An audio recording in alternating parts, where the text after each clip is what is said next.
The council will come to order. Madam Clerk, please read the call. Please call the roll. Alderman Moreno. Alderman Hopkins. Alderman Dow. Here. Alderman King. Here. Alderman Hairston. Here. Alderman Sawyer. Here. Alderman Mitchell. Here. Alderman Harris. Here. Alderman Beal. Here. Alderman Salowski Garza. I am present. Alderman Thompson. Here. Alderman Cardenas. Alderman Quinn. Here. Alderman Burke. Alderman Lopez. Here. Alderman Folks. Here. Alderman David Moore. Alderman Curtis. Alderman O'Shea. Where's Burke? Alderman Cochran. Here. Alderman Brookins. Here. Alderman Munoz. Where do I go to? Alderman Tabarras. Here. Alderman Scott. Here. Alderman Solis. Here. Alderman Maldonado. Here. Alderman Burnett. Alderman Irvin. Here. Alderman Talaferro. Alderman Raboyes. Alderman Santiago. Alderman Wagaspack. Alderman Mel. Alderman Austin. Alderman Ramirez Rosa. Alderman Villegas. Alderman Mitz. Alderman Sposato. Alderman Lorino. Alderman O'Connor. Alderman Napolitano. Alderman Riley.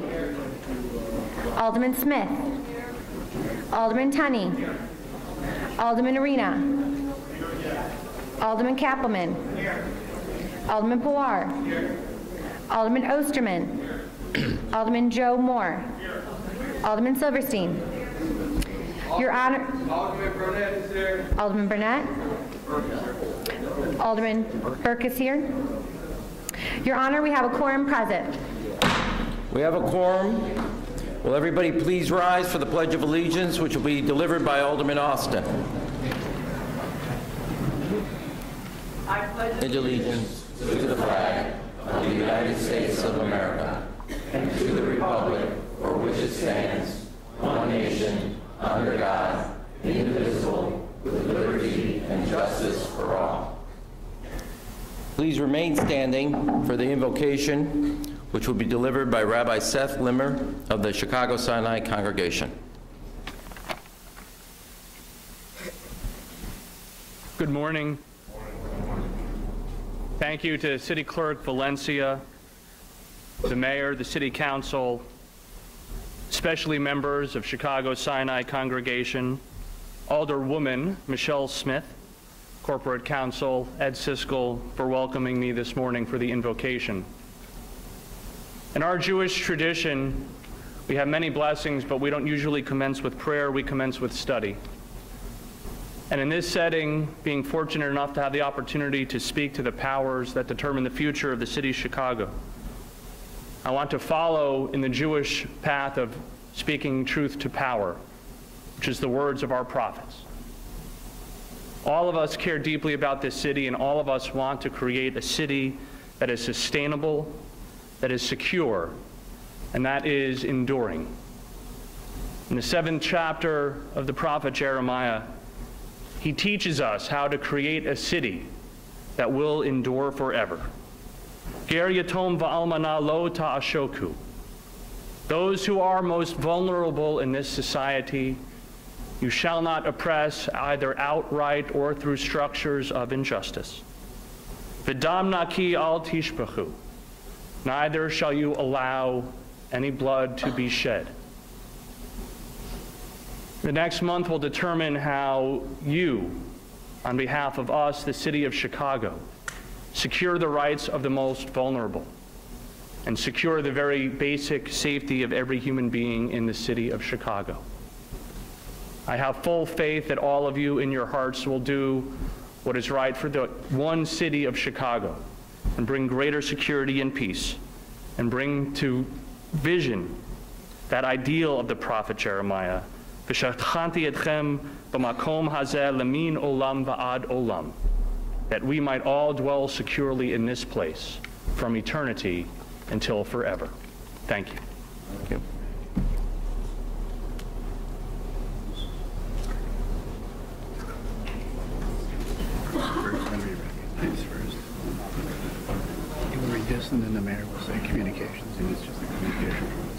Chair recognizes Alderman Burke. Your Honor, I'm at this time going to move the temporary suspension of the rules for the purpose of having the public comment occur following Alderman Harry Austin's remarks regarding the budget hearing schedule. Hearing no objection, so ordered. Alderman Burke. Your Honor, I move that we return to the regular order of business. So ordered. Clerk, please read the call of today's special meeting. The following call for a special meeting of the City Council was filed in my office Friday, October 12, 2018 at 10:21 a.m. Dear Ms. Valencia, I hereby call a special meeting of the City Council of the City of Chicago to be convened at 10 a.m. on Wednesday, October 17, 2018 in the City Council Chamber in City Hall for the following purposes for no other purpose whatsoever. 1, to receive the executive budget for the year beginning January 1st, 2019 and ending December 31st, 2019, and the mayor's budget message relating thereto. And 2, to receive the year XLV 45 Community Development Block Grant recommendations. And 3, to consider a resolution calling for publication of the executive budget and setting the date, time, and place for the public hearing on the executive budget. Very truly yours, Rahm Emanuel, Mayor. Communications. A communication from His Honor the Mayor to the Honorable the City Council of the City of Chicago. Ladies and gentlemen, I transmit herewith the proposed 2019 budget recommendations and the year 45 Community Development Block Grant recommendations. Your favorable consideration of these items will be appreciated. Very truly yours, Rahm Emanuel, Mayor. Referred to the Committee on the Budget and Government Operations. Members of the Council, Chairman Austin, Chairman Burke, and fellow Chicago residents, it is a privilege to present our 2019 budget proposal. This year, Chicago's fiscal and economic health is stronger than it has been in many years. I would like you to think of where we were 7 short years ago, almost to the day when I gave my first budget address. The City of Chicago's fiscal health and fiscal crisis, brewing for years, had reached a boiling point. We faced a structural deficit of $635 million. 20% of the entire budget was in the red. For each of the previous 3 years, the city had taken more than $300 million out of reserves just to balance the budget. All 4 city pension funds were hurtling towards insolvency. Companies and jobs were leaving the city. In October of 2011, 7 years ago, Chicago's unemployment rate had reached 11%. Many believed our best days were behind us, that the energy and vibrancy that had defined Chicago for generations were part of our past, but not our future. Some predicted Chicago would be the next Detroit. Others thought our best hope was a Hail Mary pass, privatize Midway, build a casino, scale back garbage pickup and other basic neighborhood services that our residents rely on. The Chicago Tribune wrote at the time that the crisis, and I quote, threatened to sabotage much of this city's future. The schooling of our children, the size of our police force, the willingness of businesses to stay here and grow jobs. But because we were willing to chart a different course and to break with the past, we did not let a fiscal crisis become an academic crisis. Every year for the past 7 years, a new record number of Chicago students have graduated high school. More graduates than ever now go to college. Stanford University found CPS students are learning faster than 96% of the students of all districts in the United States of America.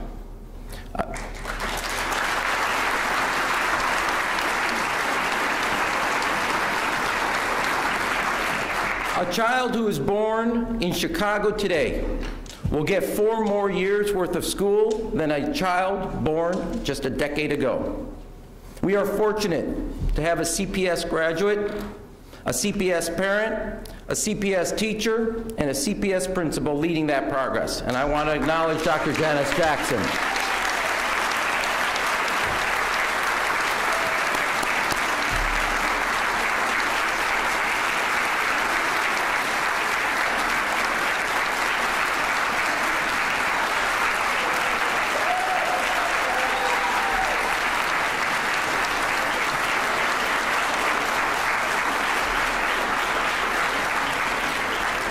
I want to acknowledge Janice for all her hard work on behalf of all of Chicago's children.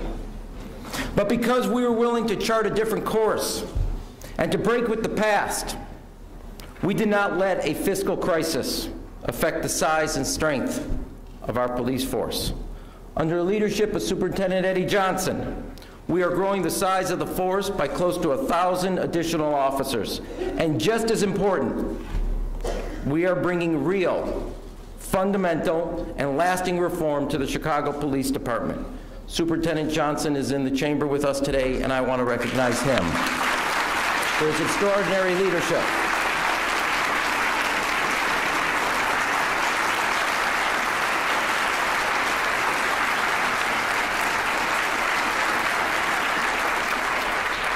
And because we were willing to chart a different course and to break with the past, rather than fleeing, more businesses have moved their headquarters to Chicago than any other American city for the last 5 years. And there are more jobs per capita today in Chicago than at any time in the last 5 decades.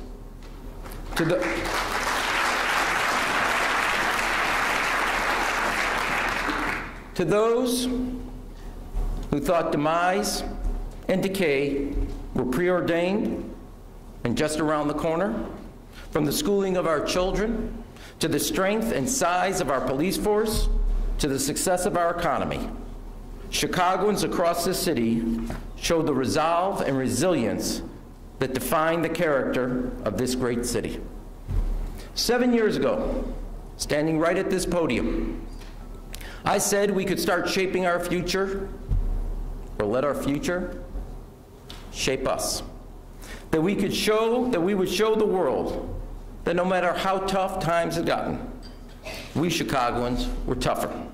Together, those of us in this room and taxpayers across Chicago stopped kicking the can down the road and started putting our pension funds on the road to solvency.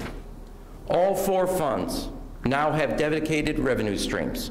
All 4 funds are now on the road to recovery. We traded gimmicks and financial gains for true and honest accounting.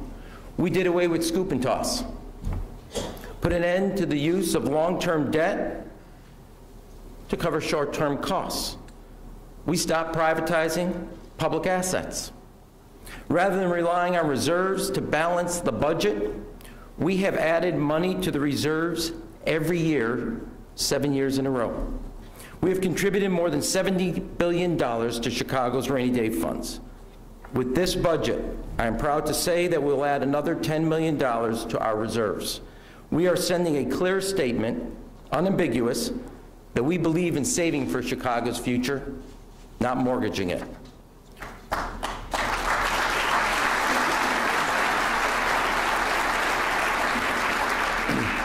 We reined in runaway health care costs, which are growing at 10% a year compounded. Today, our health care budget is $33 million lower than the day I took office, a 7% reduction, while health care costs across the country have risen by 30 to 40%.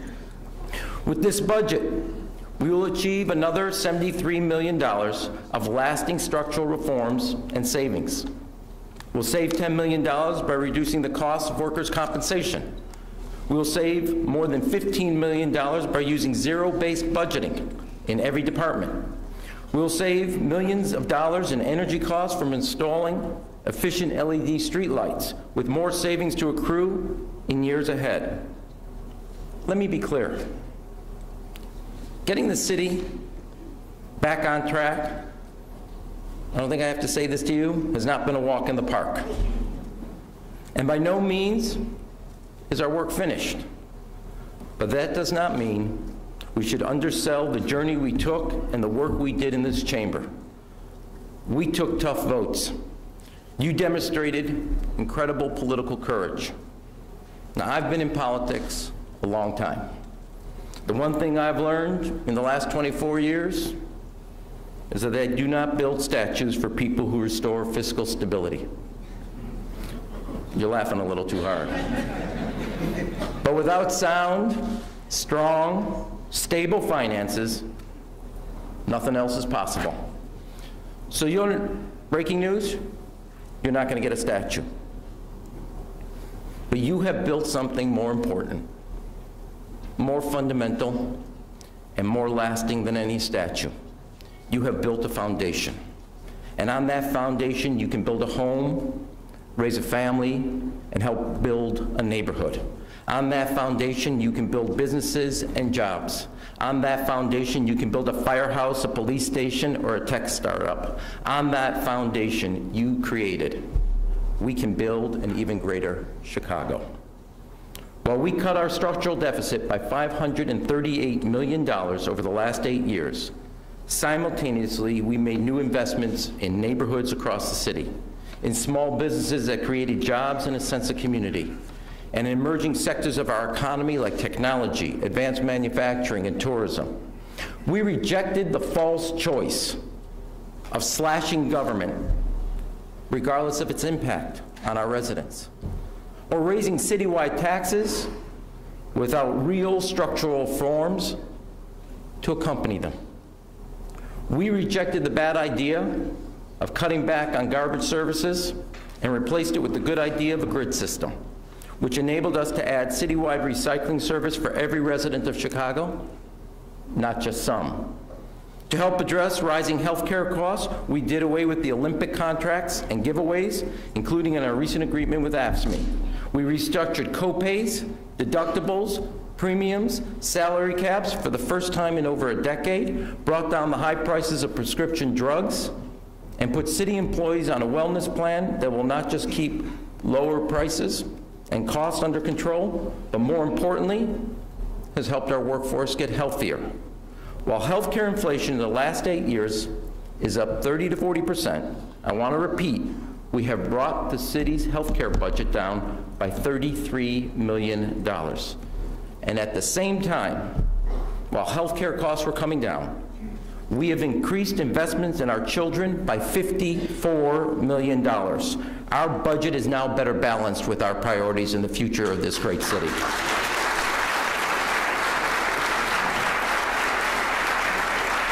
We consolidated 3 separate Chicago tourism agencies into one entity to market the city across the country and the globe. We have achieved 6 consecutive years of tourism. This year, Chicago is on record to welcome more than 57 million more visitors, a 30% increase since 2011. Condé Nast just named Chicago as the best big city to visit in America for the 2nd consecutive year in a row. We've added more than 22,000 jobs in the hospitality industry alone. Those are jobs for Chicagoans in every neighborhood. We have strengthened a $15 billion industry for the future. Our work to create fiscal stability and certainty while investing more in our neighborhoods and our residents has sparked private sector confidence in the city's future. Chicago's economic growth has not just kept pace with other cities across America. On key measures, we've grown faster and gone further. Not only has Chicago been the #1 in corporate relocations for 5 years in a row, we have been the #1 U.S. city in foreign direct investment for 6 years in a row. In 2017, the top 5 cities in the world for foreign investment: London, Paris, Singapore, Amsterdam, and Chicago. We are the only American city in the top 10 globally. Chicago is one of the safest and strongest investments in the world. More companies moving to Chicago, more investments surging to Chicago, adds up to more jobs for Chicagoans. Today, unemployment in Chicago is at an all-time record low. Last year, Chicago achieved the largest drop in unemployment of the 10 largest U.S. cities. Tech jobs in Chicago are growing almost as fast today as in Silicon Valley. In partnership with the private sector, we built a tech sector from the ground up, created new incubators like 1871, rated the top incubator in the world, M-Hub for advanced manufacturing, Matter for healthcare, Current for water technology, UI Labs for digital advanced manufacturing, the Hatchery for next generation food businesses. The net result, KPMG ranked Chicago as the 6th strongest tech hub in the world. Deloitte ranked Chicago as one of the top 5 financial tech hubs in the world. Motus called Chicago the world's #1 emerging tech hub. The Harvard Business Review called growth of Chicago's tech sector a model for other cities to follow. We believe the economy, though, should work for all Chicagoans, not just some. And we believe that hard work should come with fair pay. We don't just believe those things, we did something about them. In Illinois, the minimum wage remains stuck at $18.25 an hour. The $8, thank you. The rabbi, as you know in the Jewish faith, 18 is to life. So we had a rabbi do the sermon, and there it goes. So goes the rabbi, so goes the speech. The federal minimum wage is $7.25. But this coming July, Chicago's minimum wage will rise to $13 an hour, a 40% increase over the last 5 years.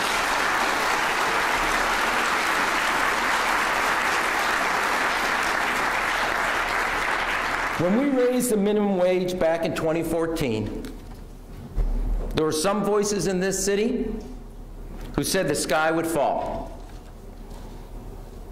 I don't want to say I told you so, but I just can't help myself. Since their prediction, Chicago's added 72,000 new jobs, 91,000 fewer Chicagoans, and most importantly, 44,000 fewer children are now living in poverty in this city.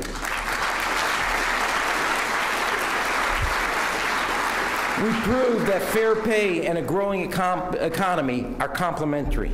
Since we started raising the minimum wage, Chicago's unprecedented building boom has not abated, it has accelerated. Today, there are $20 billion in major private sector developments across the city. The Chicago Tribune noted the sheer number of mega projects stands out, making this a unique time in Chicago. Since they made that observation, even more new projects have broken ground. It is another vote of confidence in a city that is willing to shape its future, not be shaped by it. But the strongest measure of Chicago's future is not new buildings going up, or even the unemployment rate coming down. It is not the new startups opening their doors, or the record numbers of companies, investors, and tourists flocking here. The strongest measure of Chicago's future, the true hallmark of our collective work as public officials, is the remarkable academic progress of our children. When our youngest students were caught in just a half day of kindergarten, could we really expect them to come out on top? When our children were trapped in the shortest school day and the shortest school year in the United States of America, could we really expect them to succeed? When too many children had too few after-school activities, summer jobs, or mentors, could we really expect them to reach their potential? When the state of Illinois was dead last in the country in education funding, could we really expect Chicago's children to beat the odds? As you know, last year, with the support of Senate President Cullerton, Speaker Madigan, members of both parties in the Illinois House and Senate, we returned a page on that old inequity. The historic funding formula we fought for was passed into law, and Chicago's students and teachers are no longer second-class citizens in the state of Illinois.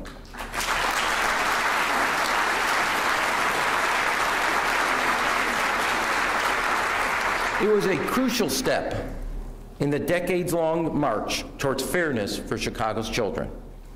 When you step back and look at the arc of what we have done over the last 7 years and take a wide lens view, from after-school activities to summer jobs, from free pre-K to free community college, from safe passage routes to mentors, from more tutors in our neighborhood libraries to more camp counselors in our park district, from free eyeglasses to free books at our libraries. At the end of the day, it is really no different than what Amy and I, you and your partner, do for your own children.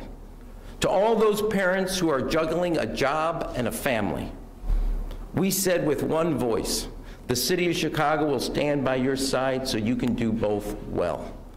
And we have 125,000 children in after-school activities, 32,000 young adults who have a summer job, 80,000 students who go to school on a safe passage route, 7,800 young men and women with mentors, 118,000 tutoring sessions at our libraries, 55,000 children who get free eye exam and free eyeglasses if they need them, 16,000 4-year-olds in full-day pre-K, 24,000 5-year-olds in full-day kindergarten, more than 6,000 CPS graduates who are going to community college for free.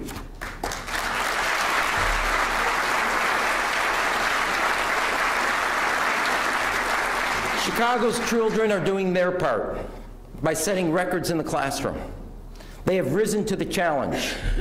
They are choosing to shape their own futures, not to let their futures shape them.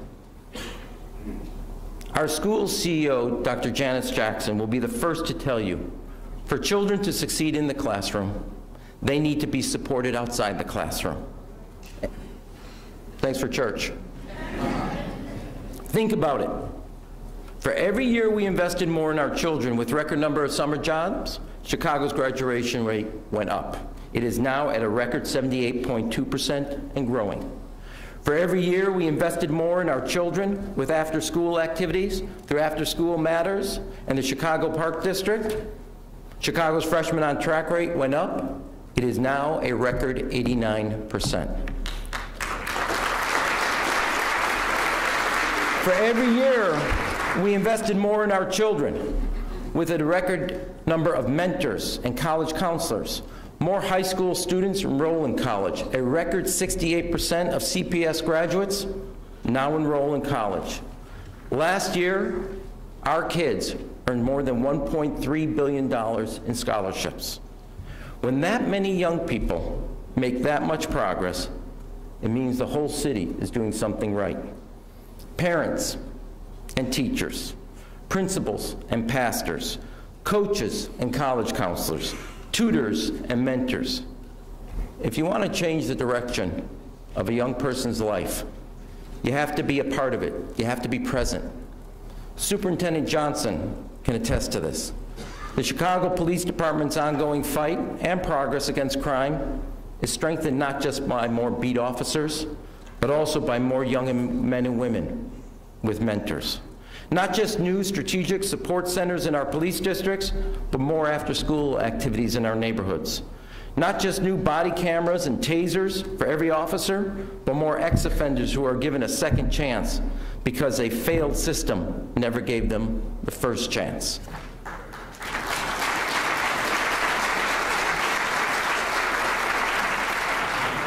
Just the other day, I was at an event sponsored by Loyola University. Gentleman who was responsible for running the building we were in, a man named Christoph Collins. As I was walking out, asked me if I would take a selfie with him. I said, sure. And as we're standing there getting ready for the selfie, both of us technologically challenged, let's be true, he said, I wanted to thank you. So I said, what for? He said, I started off working as part of your CTA pilot program for ex-offenders.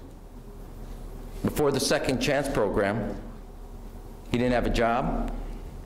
He couldn't provide for his family. He'd become homeless.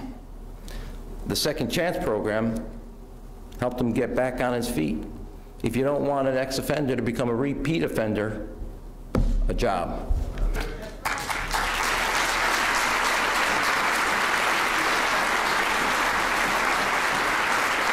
Today, Christoph is working full-time managing the building. He's supporting his family, and here's what's incredible.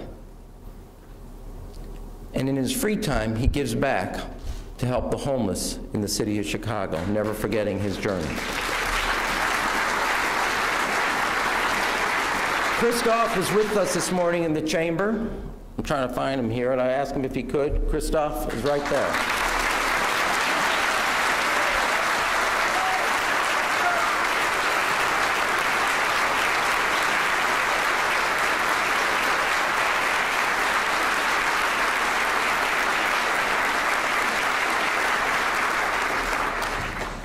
This budget will support 2,600 other men and women. Follow Christoph's journey back into the workforce and back into being a good parent. Thank you, Christoph, for being here. The solutions to our public safety challenges do not rest on our police officers alone. It's not fair, it's not right, and that's not the way to where we got to go. With this budget, we'll also provide mentors for an additional 600 7th grade young men, bringing our total to 7,800 students in 7th, 8th, 9th, and 10th grade. 4 consecutive years, 5 days a week, 9 months of the year. I have taken part in numerous Becoming a Man sessions. So has President Obama. So is Theo Epstein. And as recently as 6 weeks ago, so is Bill Gates. And a number of you have as well. Every one of us walk away inspired and impressed by what these young men are doing today and what they've planned for tomorrow. We can see the spark of confidence in their eyes, and we can hear it in their voices. Amy has been working closely with Working on Womanhood, a companion program to BAM. Every day while raising 3 incredible children of our own. Amy has worked to ensure that young women in Chicago also have the love, support, and guidance that will help them on a path to a better and brighter future. Now, I will be the first to say, and Amy is a close second, that I have not always been a perfect mayor. But Amy has approached the role of First Lady with a grace, a dignity, and a consummate compassion. And I want to thank her for her selfless service on behalf of the children of the city of Chicago.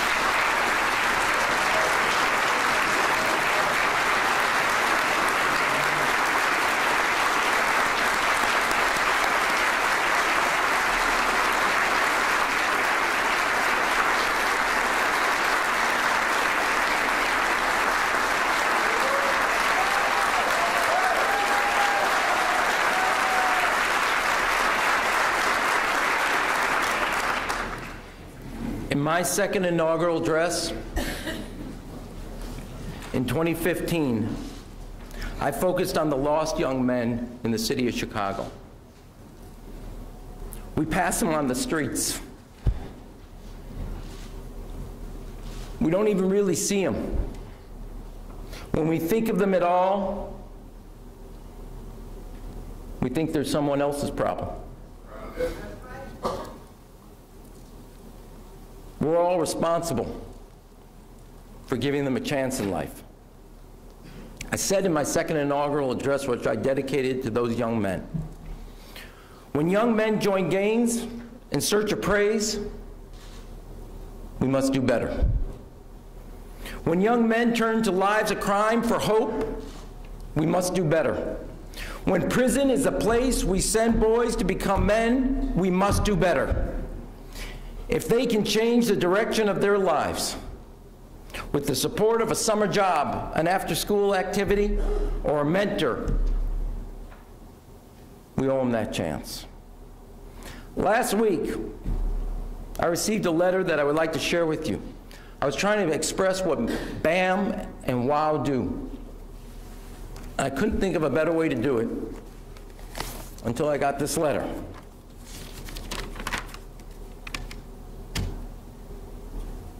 Dear Mr. Mayor,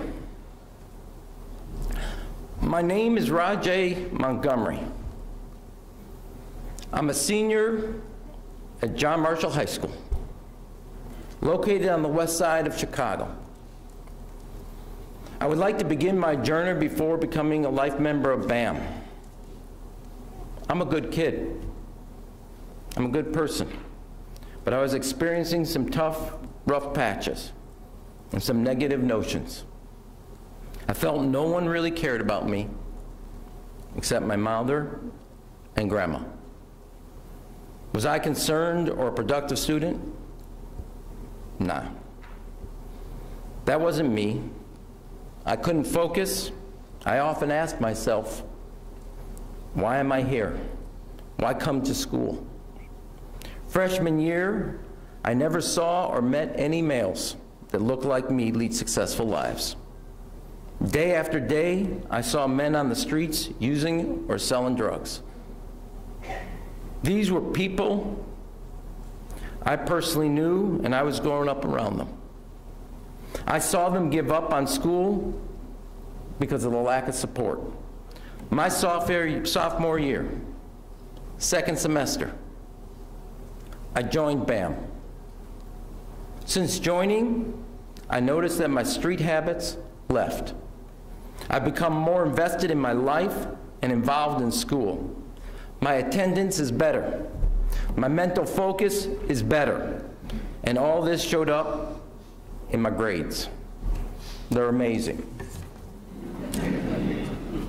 I observed my BAM peers at school gain confidence in themselves. Because of that, a lot of good things started happening for them. Mr. Dorsey, also known as my pops, was a BAM counselor at Marshall. He recruited me. He helped me out every single day, not just during school hours, but whenever I needed him. My pops is always there. He challenged me daily, drilled integrity, accountability, self-determination, and positive anger expression, respect for womanhood, and visionary goal setting, our BAM core values. He always made us feel like we belonged and we were important. After I graduate high school this June 2019, I plan to attend Mississippi Valley State University.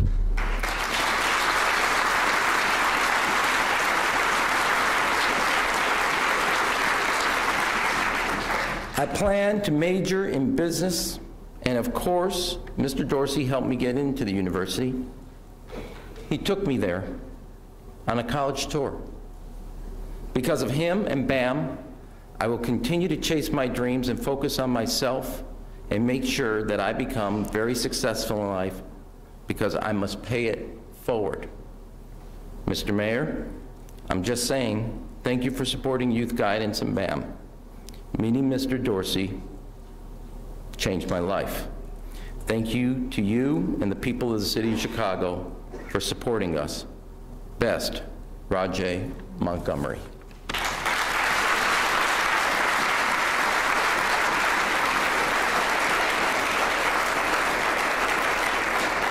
Rajay and Mr. Dorsey are with us in this chamber this morning. I'd like to ask them to please stand up.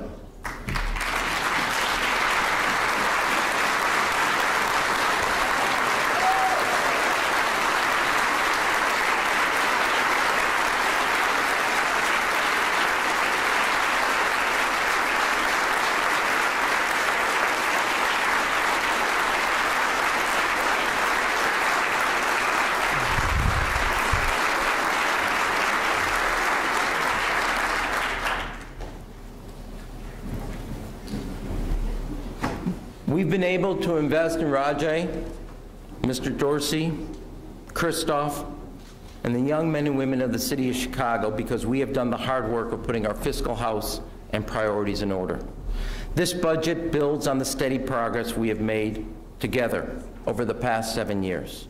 Public officials, private citizens, Fortune 500 executives, family-run small business owners, members of my cabinet, and members of our neighborhood block clubs, all with an oar in the water, all guided by the same North Star of a brighter future for our city and our children. There is work we have done together that you will be able to see as clear as daylight. A modernized O'Hare Midway, a revitalized river and lakefront, new schools and science labs with computers for every student, new early childhood education centers in our neighborhoods, and new career centers for a retooled city college, a new Union Station and new CTA stations, new neighborhood branch libraries, and the Obama Presidential Library, a new life for the old post office, and new grocery stores in former food deserts, new space for survivors of domestic violence, and new homes for veterans who were once homeless. And there is work we have done together that we cannot see, but that will equally benefit Chicago for generations to come. Free community college through the Star Scholarship, free universal full-day pre-K for every 4-year-old in the city, a full-day kindergarten for every 5-year-old, the summer job that becomes a gateway to a career in coding, the after-school activity that becomes a scholarship to the college in the arts, the child who walks to school on a safe passage route and their attendance and grades go up, the student with eyeglasses who can now see the chalkboard and the book in front of them, the young man or woman with a mentor that helps them shape their future, not be shaped by it. All of this adds up to thousands of young people who have been given a chance and a choice because they can now believe in themselves again. When I made the difficult decision not to seek re-election, I said our duty as public servants is to do the best we can and then to pass the torch. Let us challenge those who sit in this historic chamber or stand at this rostrum in the future to remember the responsibility that comes with that torch. If our leaders spend money we don't have, they will steal the future our children could have had.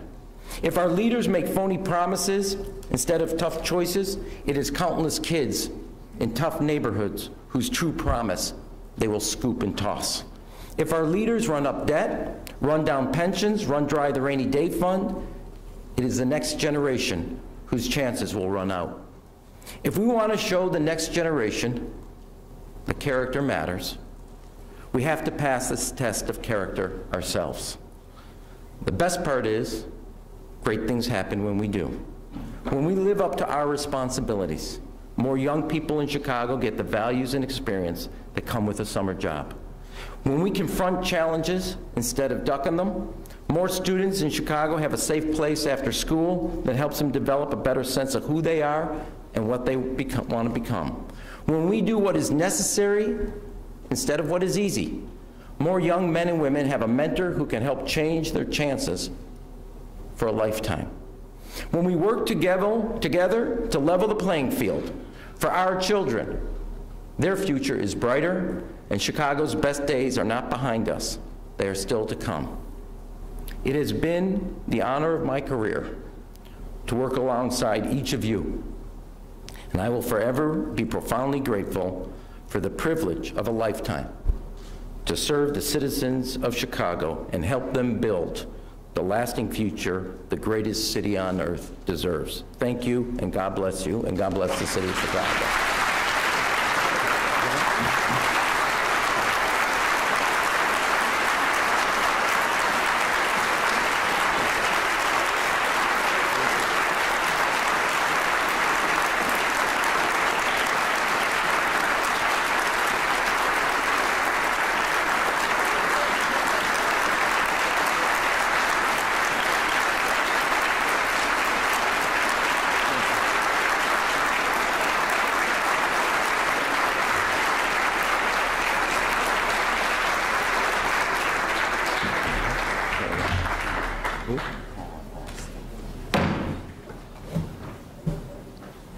Madam Austin, Chairman Austin. Thank you, Mr. President.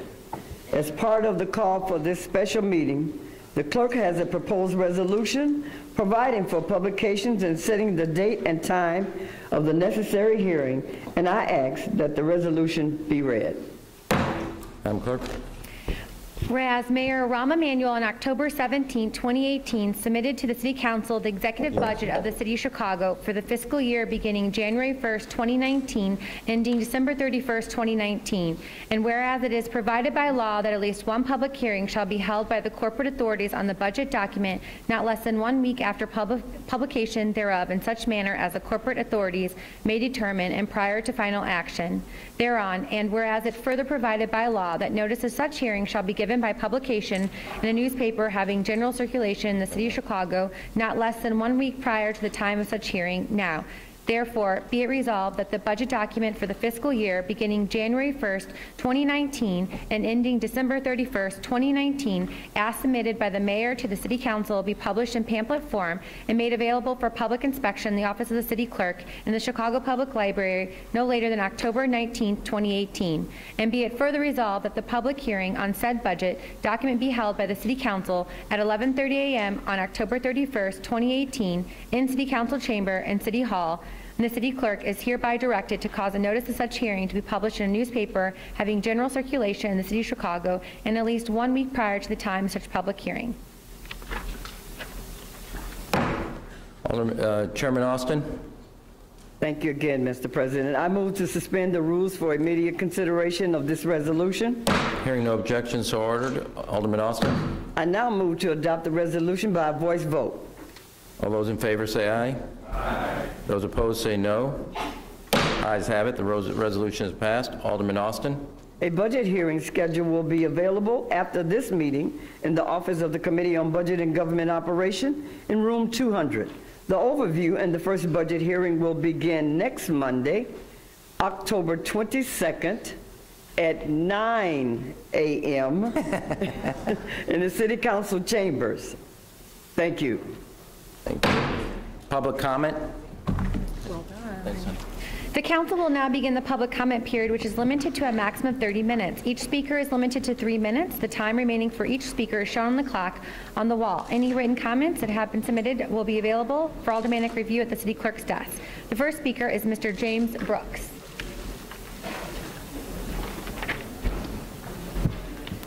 To the mayor, City Council, and all who gather in this place today. Mayor, I want to say thank you. Say this publicly, thank you for your service to our city. Our children deserve to be safe, be healthy, and be educated. At the start of the summer, the Russell family, mother, children, grandchildren, members of Harmony Church, where I serve as the senior pastor, and the residents of North Lawndale were all sitting in their home on North Lawndale Avenue. They were being a family, enjoying one another. Then all of a sudden shots were fired and 2 bullets entered into their front window. They notified the church what happened, and we knew we needed to respond. The psalmist proclaims, when the foundation have been shaken, what will the righteous do? In essence, the writer is asking, how will people respond when trauma happens? Well, this summer, Harmony Church responded. The community responded. Our alderman, Michael Scott Jr., responded. Our 10th District Police responded. The commissioner responded. The superintendent responded. The city clerk responded. And of course, the mayor responded. All of us together started having peace gatherings wherever violence or the threat of violence presented itself in our community. That is where we would show up. Wherever there was violence, we would show up. Every week during the summer, we gathered with hot dogs, water, music, prayer, and intentionally connected with our young people on the corners, communicating that God loves them and we love them. We even cleaned the vacant lots. Plus, we offer resources to our young people, letting them know that there is still hope. Well, you say, what is hope? President Obama says, Hope is the belief that destiny will not be written for us, but by us, by the men and women who are not content to settle for the world as it is, but who have the courage to make the world as it should be. As we look forward, I am excited about hitting the streets in North Lawndale again next summer. I'm excited about our city budget, which includes investment in our children in a major way. I'm excited about the program to hire ex-offenders to clean vacant lots. Studies published in the Journal of American Medical Association shows that when cities' trashy lots are cleaned up, residents' mental health improves. Thank you, Pastor. So thank you, Mayor. Thank you. The next speaker is Rosetta Guy.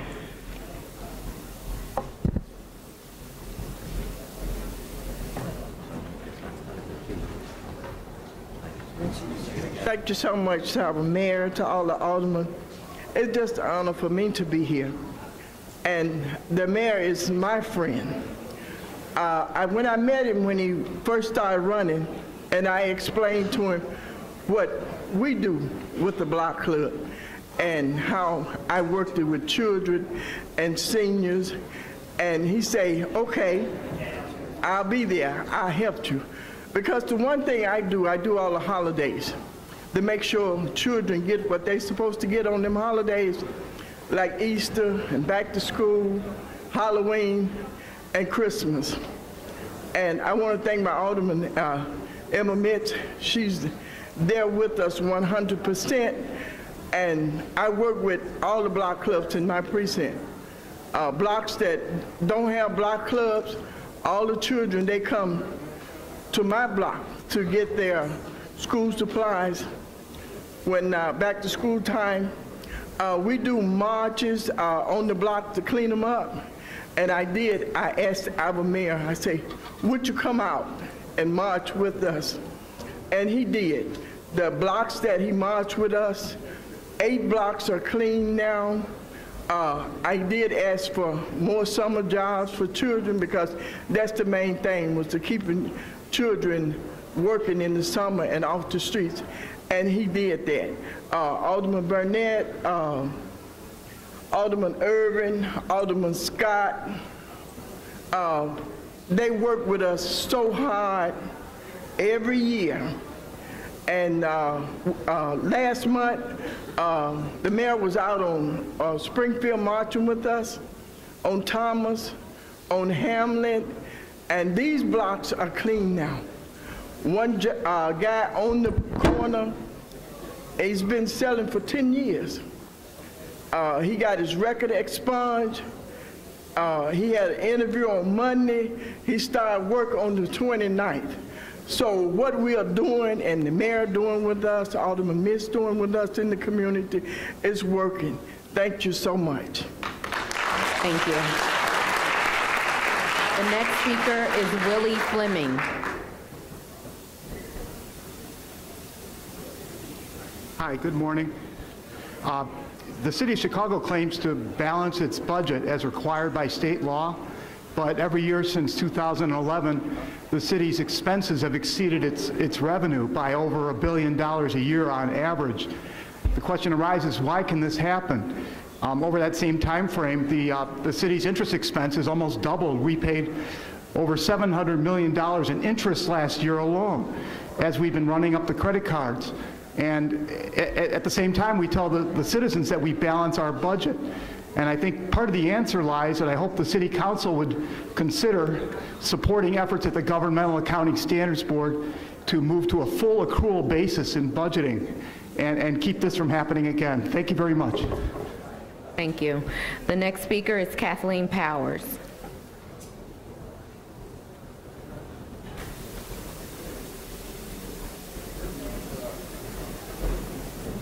Kathleen Powers. The next speaker is Diane Adams.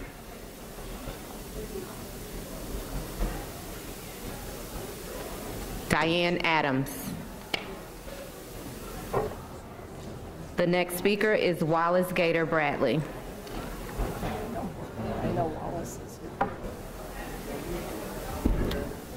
To the mayor, and especially to the alderman, as a august body. The mayor may take a lot of hits for making the right decisions because he's the one that had the responsibility. But I want to say to all you aldermen that made the right decision to pass some of the budgets and make some of the decisions that a lot of people within our city didn't understand, that you have the responsibility to make sure things happen in the city of Chicago when it's rough. I heard the mayor make mention about the jobs for the ex-felons with CTA. That couldn't have happened without you guys voting for it to happen. I know there's an election coming up in 2019. I hope y'all stand just as strong with our responsibility that y'all gave to the city to help the mayor make tough decisions. Everybody think that they can run for office. I thought I could run for office too. Everybody got a right to run for office. But will they take the responsibility to make the decisions to help make this city run? I want to thank the mayor for the time that he did serve this city. I know the position that the city was in before he changed things around, and the things I heard today, I didn't realize all the work that he had did with y'all support until I saw the BAM situation, till I saw my Mello over here that made a decision to believe that he could pick up a cigarette butt off of an L platform to now work for CTA. So I want to say to all you aldermen, stand fast, and stay strong. Thank you. The next speaker is William Berriman.